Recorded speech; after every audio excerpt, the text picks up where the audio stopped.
Government എന്ന് പറയുമ്പോൾ രണ്ട് പാർട്ട് ഉണ്ട്, റവന്യൂ പാർട്ട് ഉണ്ട്, എക്സ്പെൻഡിച്ചർ പാർട്ട് ഉണ്ട്. എക്സ്പെൻഡിച്ചർ ആണ് ഗവൺമെന്റിന് കൂടുതലെങ്കിൽ ഒബ്വിയസ്ലി അതിന് വിളിക്കുന്ന പേരാണ് എന്ത്? ഡെഫിസിറ്റ്. ഡെഫിസിറ്റ് അഡ്രസ് ചെയ്യാൻ വേണ്ടി ഗവൺമെന്റ് എന്ത് ചെയ്യും? കടം എടുക്കും അല്ലെങ്കിൽ ഡെപ്റ്റ് എടുക്കും. ഡെപ്റ്റ് എന്ന് പറയുമ്പോൾ ഇന്ത്യക്കുള്ളിൽ നിന്ന് എടുക്കാം ഗവൺമെന്റിന്, ഇന്ത്യക്ക് പുറത്ത് നിന്ന് എടുക്കാം. ഇന്ത്യക്ക് ഉള്ളിൽ നിന്ന് എടുക്കുന്ന ഡെറ്റിന് എന്തെന്ന് പേര് വിളിക്കും? Internal debt. ഇന്ത്യക്ക് പുറത്ത് നിന്ന് എടുക്കുന്ന ഡെറ്റിന് എന്തെന്ന് പേര് വിളിക്കാം? External debt. ഓക്കെ അല്ലേ?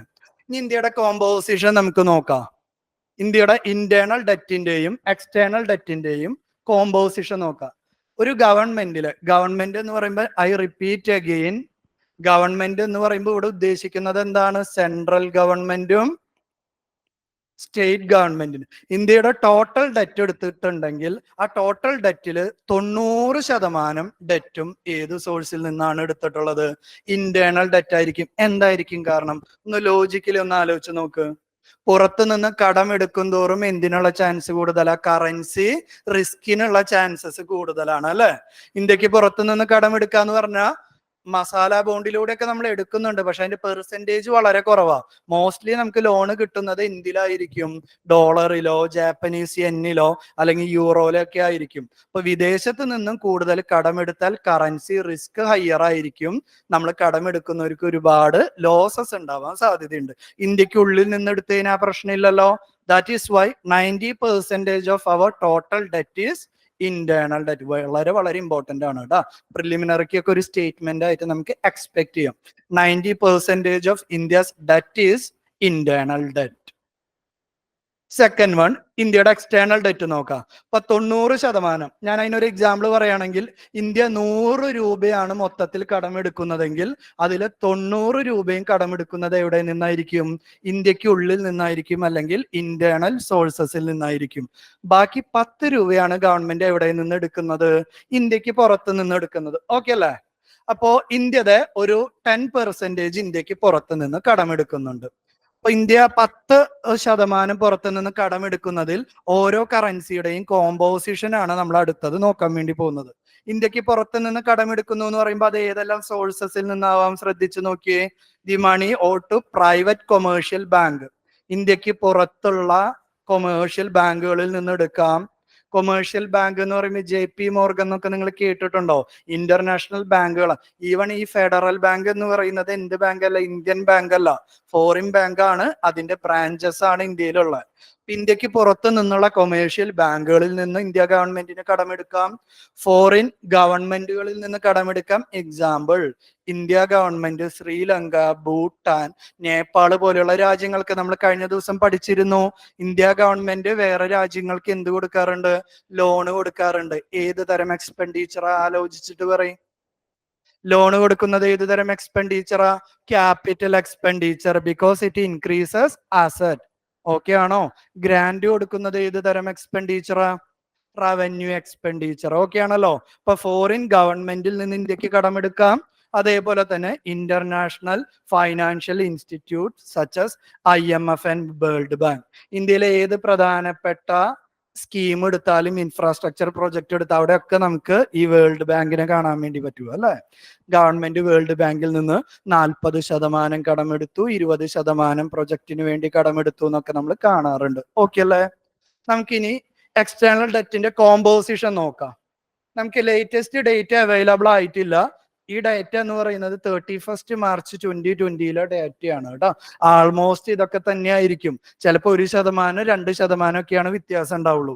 ഇന്ത്യയുടെ എക്സ്റ്റേണൽ ഡെറ്റിലെ 53.7 റൗണ്ട് ഓഫ് ചെയ്യാം നമുക്ക്. അറൌണ്ട് 54% എന്ന് പറയുന്നത് ഏത് കറൻസിയാണ്? ഡോളറിലാണ്. ഇന്ത്യയുടെ എക്സ്റ്റേണൽ ഡെറ്റ് നോക്കിക്കഴിഞ്ഞാൽ 54%. ഇതിനൊരു UPSC പ്രിലിമിനറി സ്റ്റേറ്റ്മെന്റ് ആയിട്ട് നമുക്ക് എങ്ങനെ കൺവേർട്ട് ചെയ്യാം? India's half of the external debt is in US dollar. ശരിയാണോ തെറ്റാണോ? ശരിയാണ്, കറക്റ്റ് അല്ലേ? ഇന്ത്യയുടെ എക്സ്റ്റേണൽ ഡെറ്റ് നമ്മൾ നോക്കിക്കഴിഞ്ഞാൽ more than half is in US$. 54% correct ആണ്. ഇനി അടുത്തത് ഏതാണ്?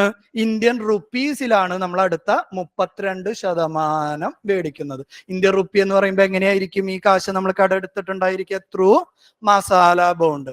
ഒരു 10 വർഷം മുന്നാണ് നമ്മൾ ഈ കോമ്പോസിഷൻ നോക്കുന്നതെങ്കിൽ മോസ്റ്റ്ലി ഡോളർ എന്ന് പറയുന്നത് ഒരു 63-64% ഉണ്ടാവും. ഇന്ത്യൻ രൂപ എന്ന് പറയുന്നത് ഒരു 18-17% ഉള്ളൂ. ഓവർ ദി പീരിയഡ് നമ്മൾ എന്ത് കുറയ്ക്കാണ്? ഡോളറിലുള്ള കടമെടുപ്പ് കുറച്ച് രൂപയിലുള്ള കടമെടുപ്പ് കൂട്ടി കൂട്ടി കൊണ്ടുവരികയാണ്. ഓക്കെ ആണോ? Second important currency is in Indian rupee 32%.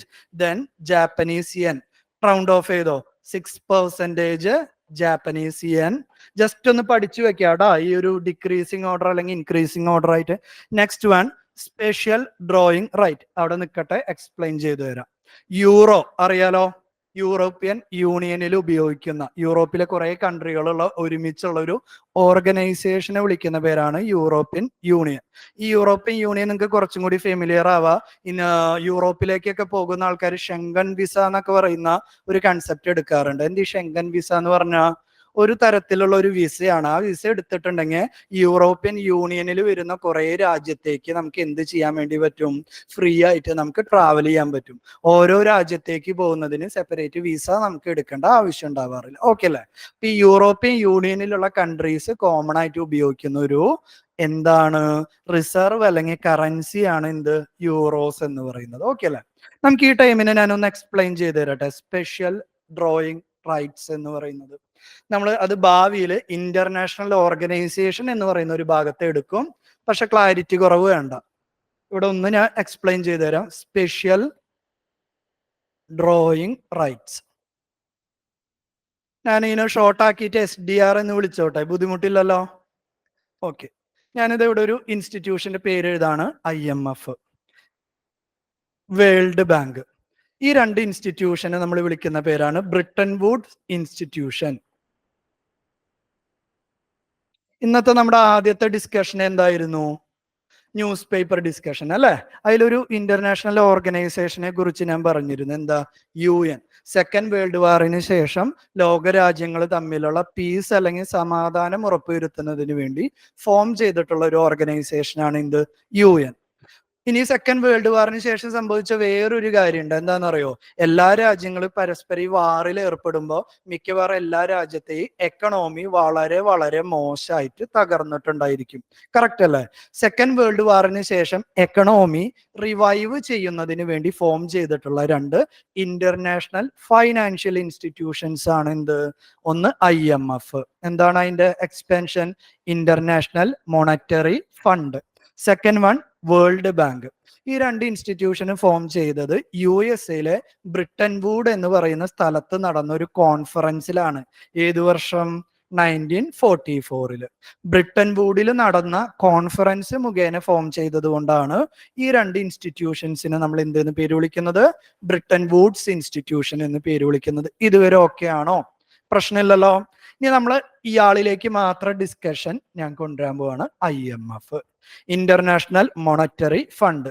IMF form ചെയ്തതിന്റെ എയിം എന്ന് പറയുന്നത് to ensure global financial stability. ലോകത്തിലെ ഗ്ലോബൽ ഫൈനാൻഷ്യൽ സ്റ്റെബിലിറ്റി എൻഷുർ ചെയ്യുക. അതേപോലെ തന്നെ മണി പോളിസീസിൽ രാജ്യങ്ങൾ തമ്മിലൊരു കോർഡിനേഷൻ എൻഷുർ ചെയ്യുക. ഇതാണ് IMFന്റെ ഉദ്ദേശം. എന്തുകൊണ്ടാണ് രാജ്യങ്ങൾ തമ്മിൽ മണി ട്രാൻസ്മിഷനിൽ കോർഡിനേഷൻ വേണമെന്ന് പറയുന്നത്? നമ്മളിപ്പോ 2024 എന്നൊരു വർഷം എടുത്തിട്ട് ഇന്ത്യ എന്ന് പറയുന്ന ഒരു രാജ്യത്തിന് എടുത്തു. ഇന്ത്യ എന്ന് പറയുന്ന രാജ്യത്തിനെ കൺസിഡർ ചെയ്ത ഒരുപാട് രാജ്യങ്ങളിൽ നിന്ന് ഇന്ത്യയിലേക്ക് എന്ത് വരുന്നുണ്ട്? ഇമ്പോർട്ട്സ് വരുന്നുണ്ട് അല്ലെ? ഇന്ത്യ ഒരുപാട് രാജ്യങ്ങളിൽ നിന്ന് ഇമ്പോർട്ട് ചെയ്യുന്നുണ്ട്. സിമിലർലി ഇന്ത്യ ഒരുപാട് രാജ്യങ്ങളിലേക്ക് എന്തും ചെയ്യുന്നുണ്ട്? എക്സ്പോർട്ടും ചെയ്യുന്നുണ്ട്. ഇമ്പോർട്ടും എക്സ്പോർട്ടും ചെയ്യുമ്പോൾ ഏറ്റവും പ്രധാനപ്പെട്ട പ്രശ്നം എന്ന് പറയുന്നത് എന്താ? ഏത് കറൻസി ഉപയോഗിച്ചിട്ടാണ് നമ്മൾ ട്രേഡ് നടത്തേണ്ടത്? ഇന്ത്യക്കുള്ളിൽ ട്രേഡ് നടത്തുമ്പോൾ ഈ ഒരു പ്രശ്നം ഉണ്ടാ? നമ്മളൊരു സാധനം വാങ്ങുമ്പോ രൂപ അങ്ങോട്ട് കൊടുക്കും, അവര് വേറൊരു സാധനം മേടിക്കുമ്പോ രൂപ തിരിച്ചു കൊടുക്കും. റുപ്പീസ് എന്ന് പറയുന്ന കറൻസി നമുക്ക് ഉപയോഗിക്കാം. പക്ഷെ ലോകരാജ്യങ്ങൾ തമ്മിൽ പരസ്പരം ട്രേഡ് നടത്തുമ്പോൾ ഏത് കറൻസി ഉപയോഗിക്കണം? അതുപോലെ തന്നെ ഓരോ കറൻസികൾ തമ്മിൽ എങ്ങനെയാണ് അവർക്ക് എന്ത് ചെയ്യേണ്ടത്, എക്സ്ചേഞ്ച് ചെയ്യേണ്ടത്, ഇതിനെ കുറിച്ചൊക്കെയുള്ള ഒരു ക്ലാരിറ്റി കൊടുക്കുന്നതിനും ആര് വർക്ക് ചെയ്യുന്നുണ്ട്, IMF വർക്ക് ചെയ്യുന്നുണ്ട്. ഓക്കെ ആണോ? പ്രശ്നമില്ല. ഇനി IMF എന്ന് പറയുമ്പോൾ അതിൽ ഏകദേശം എനിക്ക് എക്സാക്ട് നമ്പർ ഓർമ്മയില്ല, 197 198 മെമ്പേഴ്സ് ഉണ്ട്. ഓക്കെ അല്ലേ? ഈ മെമ്പേഴ്സ് IMFന്റെ ഭാഗമാവണമെങ്കിൽ ഒരു കണ്ടീഷൻ ഉണ്ട്. എന്താണ് കണ്ടീഷൻ എന്ന് പറയും? നിങ്ങളിപ്പോ ട്രിവാൻഡ്രം ലൈബ്രറിയിൽ ഒരു മെമ്പർഷിപ്പ് എടുക്കണം. എന്താ പ്രൊസീജിയർ? ട്രിവാൻഡ്രത്തെ ലൈബ്രറിയിൽ നിങ്ങൾക്ക് ഒരു അല്ലെങ്കിൽ നിങ്ങളുടെ നാട്ടിലെ ഒരു ലൈബ്രറിയിൽ മെമ്പർഷിപ്പ് എടുക്കണം. എന്താ പ്രൊസീജിയർ? നിങ്ങൾ അതിന്റെ ഒരു അപ്ലിക്കേഷൻ ഫോം മേടിക്കും. നിങ്ങളുടെ ഡീറ്റെയിൽസും കഥകളും കാര്യങ്ങളൊക്കെ ഫില്ല് ചെയ്ത് ഫോട്ടോ ഒട്ടിച്ച് അവർക്ക് കൊടുക്കും. അതിനോടൊപ്പം നിങ്ങൾ ചെറിയൊരു പൈസ കൊടുക്കുമല്ലോ, അതെന്താണ്? Admission fee. ശരിയാണോ? അതിൽ അഡ്മിഷൻ ഫീ പ്ലസ് ചില ആൾക്കാർ ഒരു കോഷ്യൻ ഡെപ്പോസിറ്റ് എന്ന് പറയുന്ന ഒരു കാര്യം കൂടി മേടിക്കും. മേ ബി ഇവിടുത്തെ ലൈബ്രറി ഒക്കെ യൂസ് ചെയ്യുന്നുണ്ടെങ്കിൽ നിങ്ങൾക്ക് അറിയാം. ആ കോഷ്യൻ ഡെപ്പോസിറ്റിന്റെ പ്രത്യേകത എന്താ? അഡ്മിഷൻ ഫീ തിരിച്ചു തരില്ല. കോഷ്യൻ ഡെപ്പോസിറ്റ് ആണെങ്കിലോ, നിങ്ങൾ എന്നാണോ ആ ലൈബ്രറിയിലെ മെമ്പർഷിപ്പ് വേണ്ടാന്ന് വെക്കുന്നത് അന്ന് നിങ്ങൾക്ക് ആ പൈസ തിരിച്ചു തരും. ഈ എക്സാമ്പിൾ ഞാൻ IMF-ലേക്ക് കൊണ്ടുവരട്ടെ. IMF-ല് ഓരോ രാജ്യങ്ങളും മെമ്പർ ആവണമെങ്കിൽ നമ്മൾ IMF-ലേക്ക് കുറച്ച് പൈസ അടയ്ക്കണം, കുറച്ച് മണി നമ്മൾ പേ ചെയ്യണം. ആ മണിയെ നമ്മൾ വിളിക്കുന്ന പേരാണ് ക്വാട്ട. എന്തോന്ന പേര് വിളിക്കുക? ക്വാട്ട. IMF-ലെ മെമ്പർ ആവണമെങ്കിൽ ഓരോ രാജ്യങ്ങളും IMF-ലേക്ക് കുറച്ച് പൈസ അടയ്ക്കണം. പൈസ അടയ്ക്കണതിനെ വിളിക്കുന്ന പേരാണ് ക്വാട്ട. ക്ലിയർ ആണോ? എങ്ങനെയാണോ ഓരോ രാജ്യങ്ങൾ എത്ര പൈസ അടയ്ക്കണം എന്ന് തീരുമാനിക്കുന്നത്? ഓരോ രാജ്യത്തിന്റെ GDP അല്ലെങ്കിൽ എക്കണോമിക് ഗ്രോത്ത് എടുത്ത് നോക്കും. Obviously number 1 ആരിയിരിക്കുന്നത്? US. അപ്പോ IMF-ലേക്ക് ഏറ്റവും കൂടുതൽ ഷെയർ പൈസ ഡൊണേറ്റ് ചെയ്യുന്നത് ആരായിരിക്കും? USA ആയിരിക്കും. അടുത്ത രാജ്യം ഏതാണോ അയാളുടെ എക്കണോമിക്ക് അനുസരിച്ചിട്ട് പൈസ കോൺട്രിബ്യൂട്ട് ചെയ്യും. ഇതുവരെ ഓക്കെ ആണോ? അപ്പൊ ഓരോ രാജ്യങ്ങളും മെമ്പർഷിപ്പ് എടുക്കുമ്പോൾ കുറച്ച് പൈസ അല്ലെങ്കിൽ ക്വാട്ട IMF-ലേക്ക് അടയ്ക്കും. ഇപ്പൊ US ആണെങ്കിൽ ആകെ രാജ്യങ്ങളുടെ 10% US-ന്റെ മെമ്പർഷിപ്പ് എന്ന് വിചാരിക്കുക. അതിന് ഇക്വാലന്റ് ആയിട്ട് IMF ഓരോ രാജ്യങ്ങൾക്കും ഒരു അക്കൗണ്ട് എന്ന് പറയുന്ന വേറൊരു കാര്യം കൊടുക്കും. ആ അക്കൗണ്ടിനെ വിളിക്കുന്ന പേരാണ് സ്പെഷ്യൽ ഡ്രോയിങ് റൈറ്റ്. എന്തെന്ന പേര് വിളിക്കുക? Special drawing right. ഓരോ രാജ്യങ്ങളും അവരെ കോട്ടയ്ക്ക് ഇക്വാലന്റ് ആയിട്ട് പൈസ അടയ്ക്കും IMF-ലേക്ക്. അപ്പൊ IMF തിരിച്ച് അവർക്ക് എന്ത് കൊടുക്കും? ഒരു യൂണിറ്റ് ഓഫ് അക്കൗണ്ട് കൊടുക്കും. ആദ്യമേ പറയാം, സ്പെഷ്യൽ ഡ്രോയിങ് റൈറ്റ് എന്ന് പറയുന്നത് എന്തല്ല? ഒരു കറൻസി അല്ല. കറൻസി ഡോളർ പോലെയോ റുപ്പീസ് പോലെയുള്ള ഒരു കറൻസി അല്ല, മറിച്ച് എന്താണ്? IMF ഓരോ രാജ്യങ്ങളെയും മെഷർ ചെയ്യാൻ ഉപയോഗിക്കുന്ന ഒരു യൂണിറ്റ് ഓഫ് അക്കൗണ്ടിനെ വിളിക്കുന്ന പേരാണ് എന്ത്? Special drawing right. പക്ഷേ ഈ സ്പെഷ്യൽ ഡ്രോയിങ് റൈറ്റിന് ഒരു പ്രത്യേകതയുണ്ട്. നമ്മൾ ഡോളറോ റുപ്പീസോ ഉപയോഗിക്കുന്ന പോലെ രാജ്യങ്ങൾ തമ്മിൽ ട്രേഡ് നടത്തുമ്പോൾ നമുക്ക് എന്ത് കൈമാറാൻ വേണ്ടി പറ്റും? SDR കൈമാറാൻ പറ്റും. ഒരു എക്സാമ്പിൾ പറയുന്നത് ശ്രദ്ധിച്ചു നോക്ക്. IMF ഡിസൈഡ് ചെയ്യാണ് 1 SDR എന്ന് പറയുന്നത് $100 റുപ്പീസ് അല്ലേ എഴുതിയിരിക്കുന്നത്, $100 ഇക്വാലന്റ് ആണെന്ന് പറഞ്ഞു എന്ന് വിചാരിക്കും. വീണ്ടും ശ്രദ്ധിച്ചേക്ക, SDR എന്ന് പറയുന്നത് എന്തല്ല? ഒരു കൊല്ലം പ്രിലിമിനറിക്ക് ചോദിച്ചിട്ടുണ്ട്.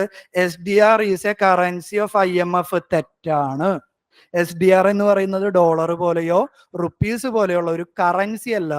IMF ഓരോ രാജ്യങ്ങളെയും മെഷർ ചെയ്യാൻ അല്ലെങ്കിൽ യൂണിറ്റ് ഓഫ് അക്കൗണ്ട് ആയിട്ട് കാൽക്കുലേറ്റ് ചെയ്യുന്ന ഒരു ടേം മാത്രമാണ് SDR. അപ്പൊ IMF ഡിസൈഡ് ചെയ്യാണ്. ശ്രദ്ധിച്ചു നോക്കിയേ, ഒരു SDR എന്ന് പറയുന്നത് $100 ആയിട്ട് ആര് ഫിക്സ് ചെയ്യാണ്? IMF ഫിക്സ് ചെയ്യാണ്. ഇതുവരെ ഓക്കെ ആണോ? ഇന്ത്യ USA-ൽ നിന്നൊരു 1000 കിലോ ആപ്പിൾ ഇമ്പോർട്ട് ചെയ്യാണ്. US apple 1000 kilo apple India import ചെയ്തപ്പോ തിരിച്ചു കൊടുക്കേണ്ട പൈസ എന്ന് പറയുന്നത് എത്രയാണ്? 1000 കിലോ. ഒരു കിലോന് $1 എന്ന് കൺസിഡർ ചെയ്യുക. അപ്പൊ എത്ര ഡോളർ അടയ്ക്കണം?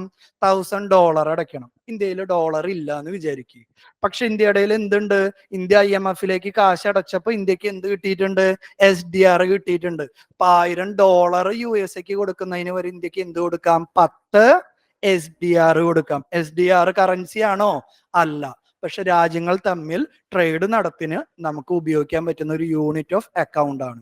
അതേപോലെ ഇന്ത്യ വേറൊരു രാജ്യത്ത് നിന്ന് കടമെടുക്കുമ്പോഴും ഡോളറിന് പകരം എന്തിൽ കടമെടുക്കാൻ പറ്റും?